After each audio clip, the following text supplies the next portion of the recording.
Hey homeschoolers, I'm Melissa Webb, former full-time classroom teacher and homeschool mom turned full-time business CEO and encourager to homeschool families everywhere. If you are looking for a place to be encouraged and inspired, you have found the perfect podcast. Homeschooling is a work of heart is truly the perfect place to start. So welcome. Let's jump in.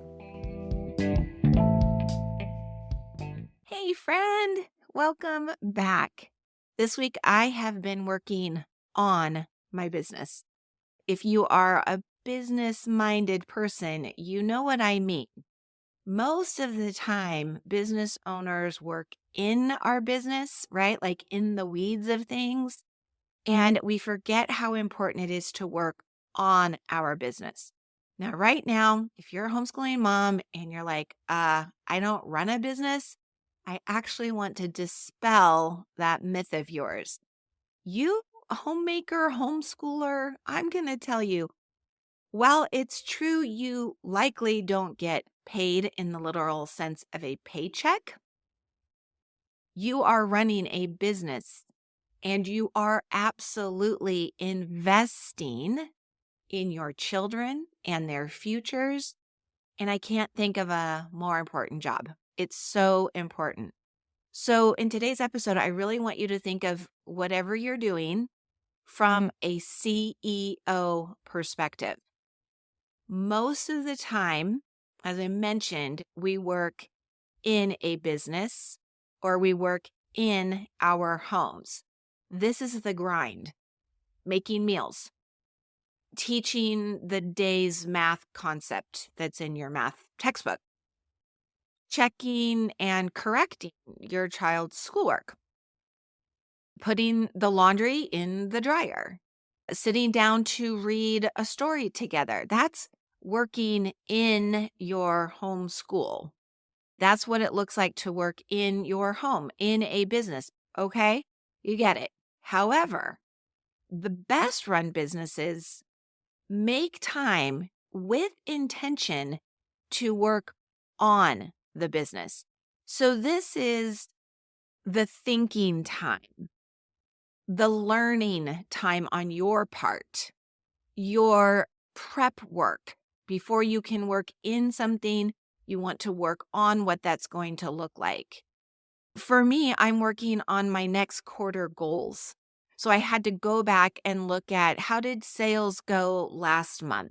What methods of selling and sharing what we do through word of mouth, what worked, what didn't work? I have to take time to go back and work on those things so that I know what to do moving forward when I get back to working in the business, maybe creating the next sales copy or something. So if I go back to a home example, if you plan a healthy menu for the week, that's you working on your home, right? You're like, okay, we need to eat well. We've got this going on, that going on. It's that planning and prepping part.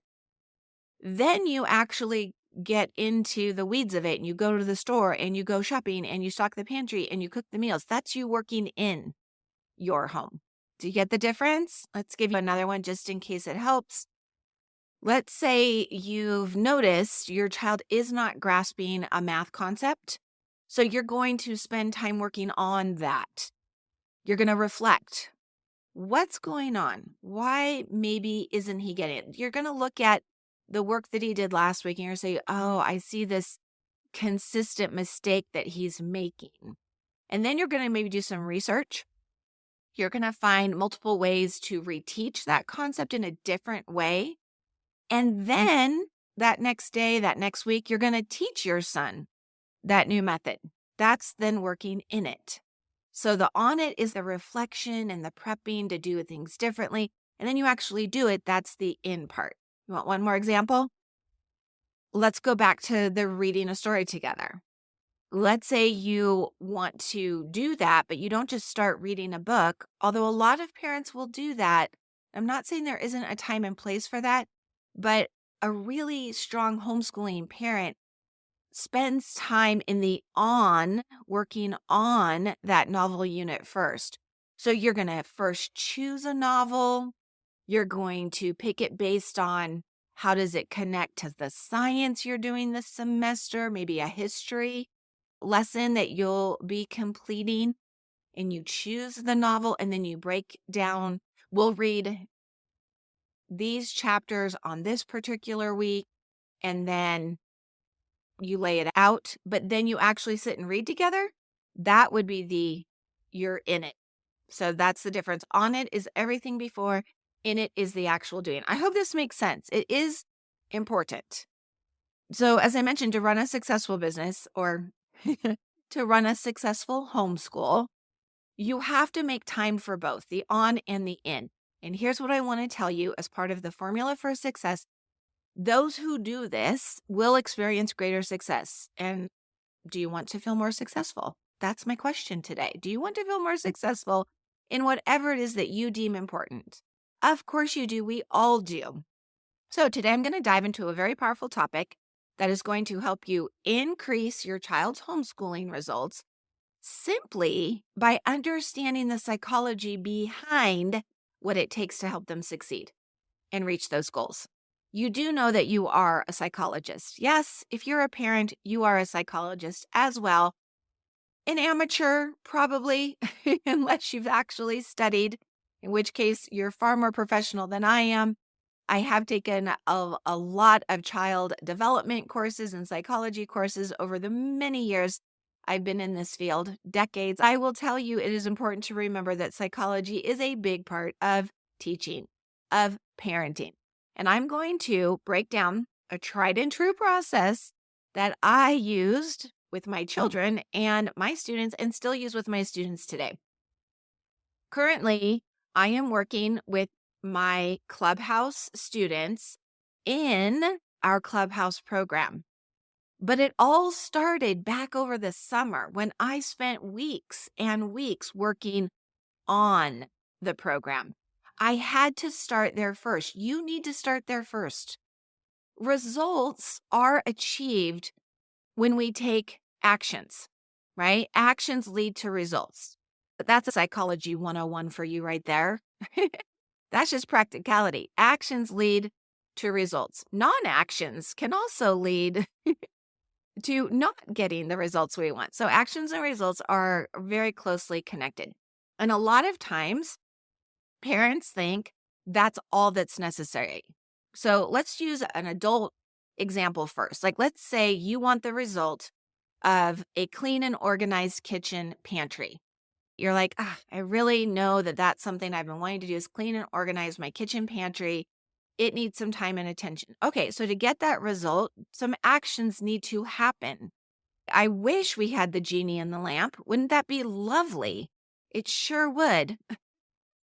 However, the actions tend to fall on me or the people that I get on my team to help me get it done.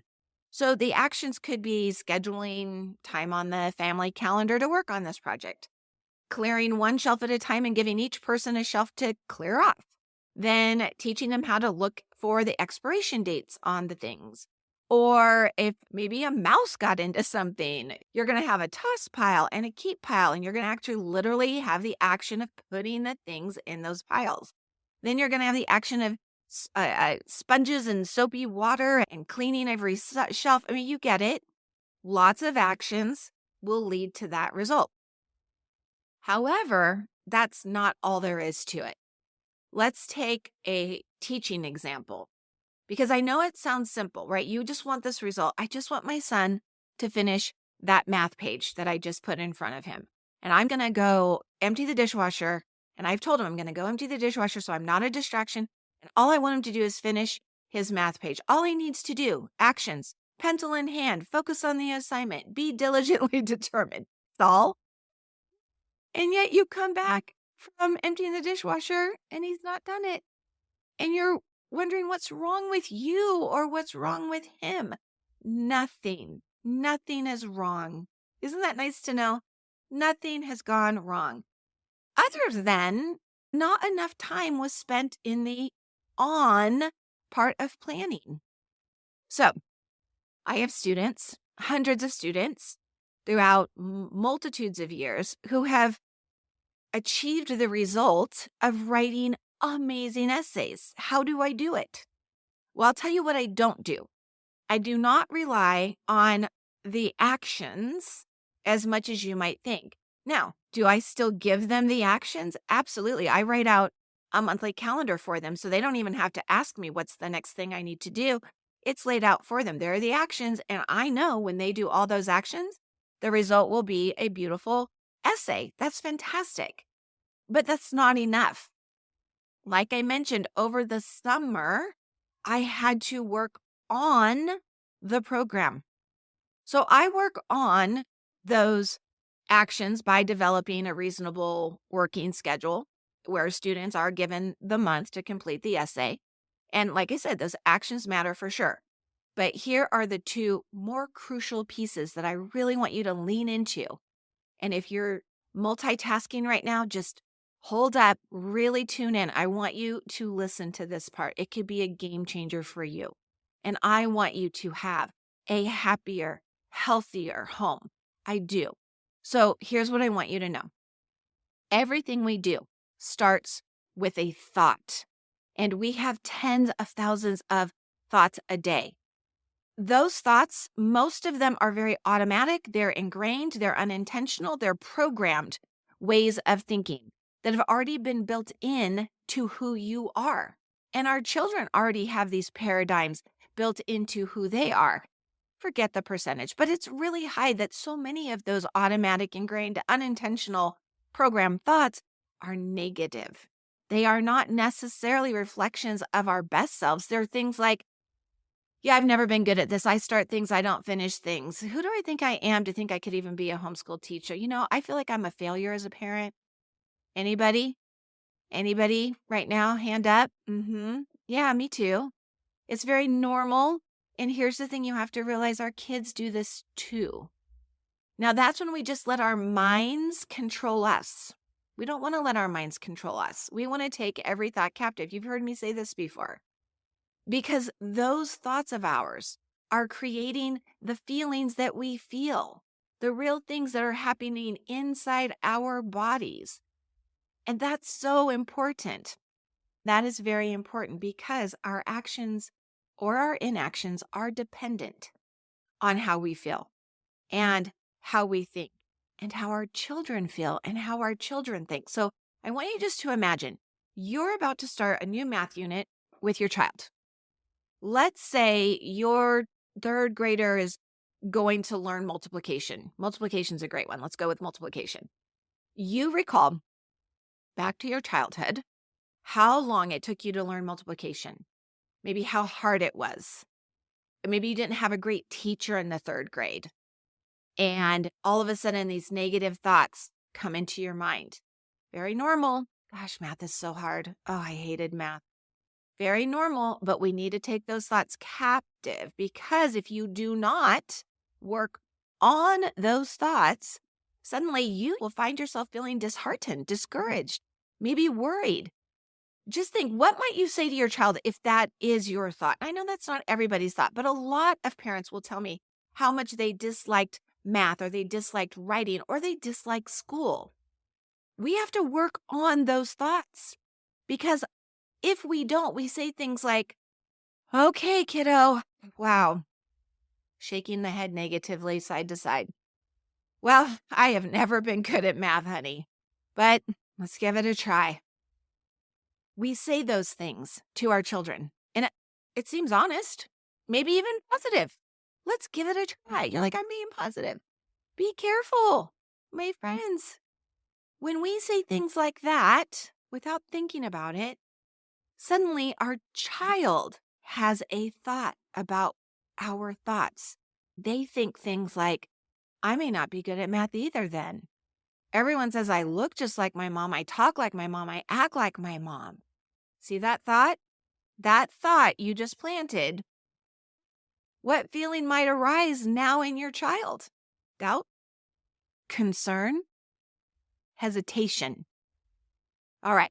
So my not so secret formula for success, it starts right there.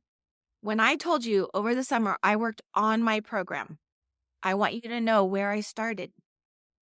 I want my students to first believe the thoughts that are going to serve them well and lead them onto the path that will then get them to the success that I want for them. So when I work on a new course, before a child is put in front of me, I put time into thinking through the kinds of thoughts I want to instill in my students from day one. I write them down. Let's see. I want my kids to believe writing is going to open doors for them. I want them to believe they have talents they haven't even tapped into yet, but we're going to discover those in this class. I want them to know I'm working hard to make things fun all at the same time, and that we are supportive of one another. I make a long list. Why? Because I know that if I can share those thoughts, I am planting seeds. And then those students will hear my thought, and many of them, not all of them, but I will see the mass majority, they take those thoughts for their own. I offer them, I can't make them think it, but I can offer it like a gift. And the whole reason why I want them to take those thoughts is because I know what those thoughts are going to do. They're going to create feelings of excitement, feelings of curiosity, feelings of determination, just the feeling of being pumped up. They're going to get those feelings. And I need them to have those feelings. Why? Because I know that I know that I know that I know positive-minded students show up to discover the next best great thing that they believe is waiting on the other side. They need my enthusiasm so that they too will feel enthusiastic. Students with productive thoughts and those positive feelings, they look at their calendars. Every week they're like, oh, I want to see what's next. And now they do the action. They do those actions, and by the end of the month, they've completed all of the scheduled things I wanted them to do, thus resulting in a beautifully written essay that they are so proud of. Ta-da! That's how I get to results. That is my formula for success. It is not about having the best actions. Ooh, day 1, you do this. Day 2, you do that. Day 3, you do this. That's important. I'm not saying it's not. But the things before that, the thoughts and the feelings, that's where the magic is, my friends. Please remember, our thoughts are like seeds. Well, and this is important too. Let's think like planting seeds to grow carrots. If you like to garden, you'll love this little vegetable analogy. Let's say we're going to plant carrots. There are a lot of factors, right? What variety of carrot am I planting? And what is the environment? Am I in a cold climate? Am I in a mountain area? Am I down by the beach? Variety, environment, all of those things are going to matter. But if I looked on the package of carrots, I would see that it would say, in general, your carrots can be harvested. You can expect it to take anywhere from 50 to 80 days. So is the carrot that popped up at day 51 a better carrot than the one that took 80 days to finally pop up? No, there's nothing wrong with how long it takes because every carrot's a little different. So in my example of students writing essays, just because one student masters high-level essay writing in a single month, that's fantastic. It doesn't mean that another student is any less of a writer because she took a whole semester or maybe a year to achieve that level 3 essay. It's okay. Let's not rush the process.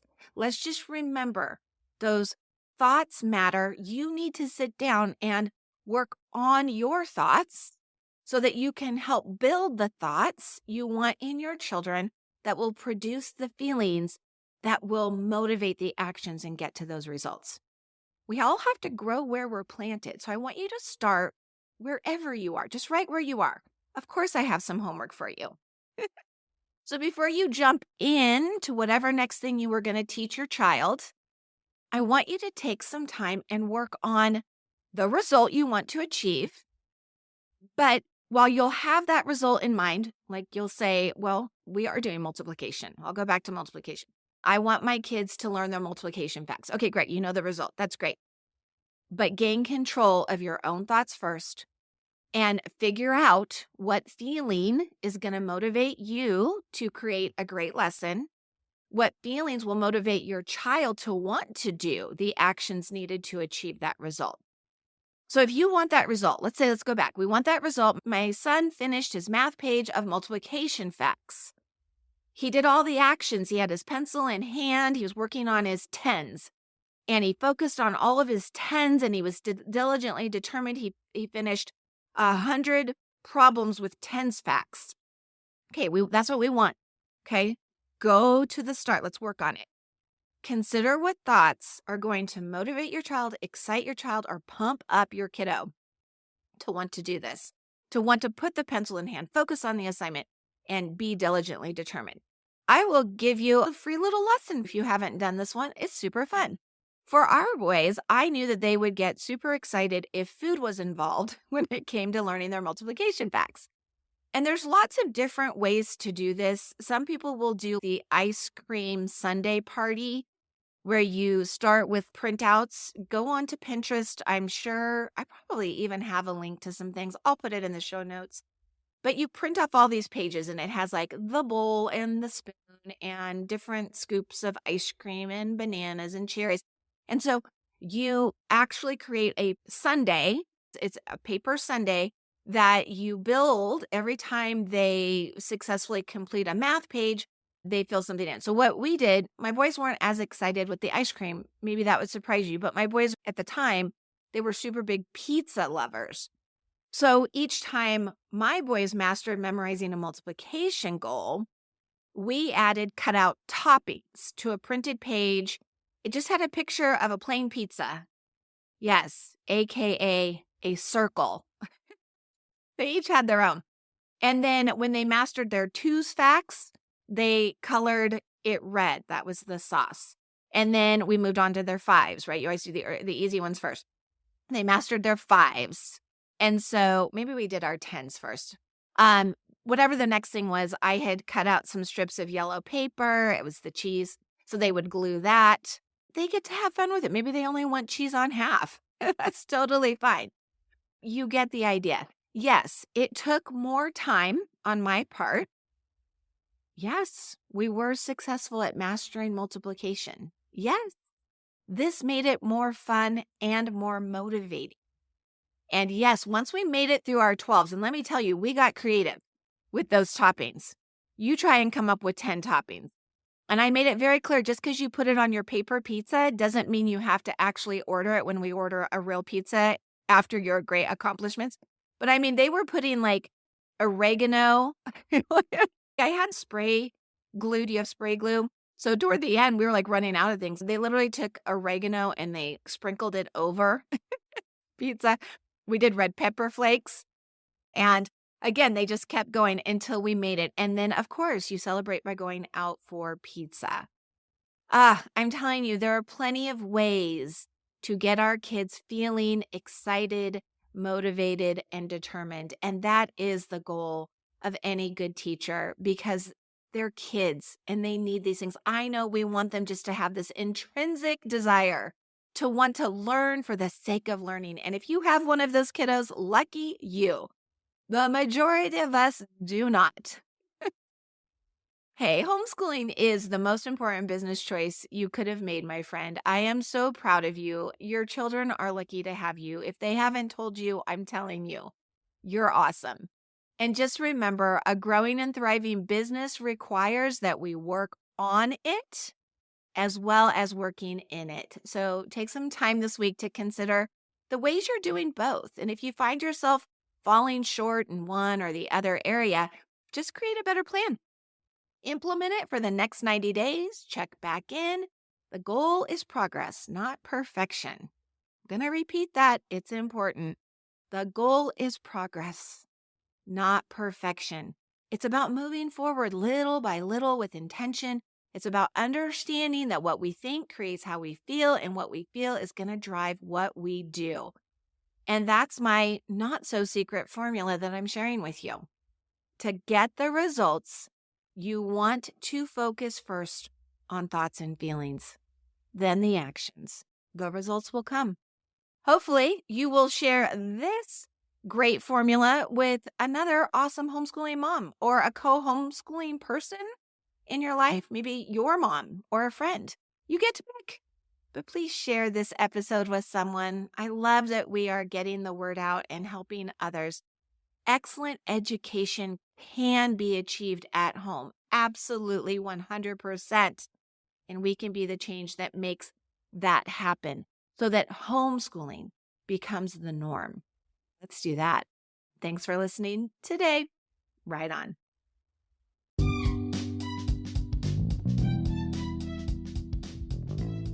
Well, thanks so much for tuning in and listening this week. Hey, if this was something that you found valuable, don't forget you want to subscribe or follow so that every time a new episode is dropped, you'll be the first to know.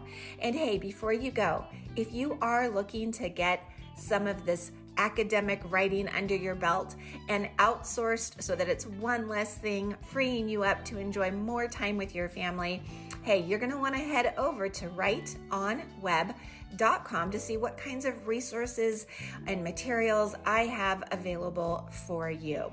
I will look forward to seeing you there, and I will look forward to seeing you here in our next episode. Right on.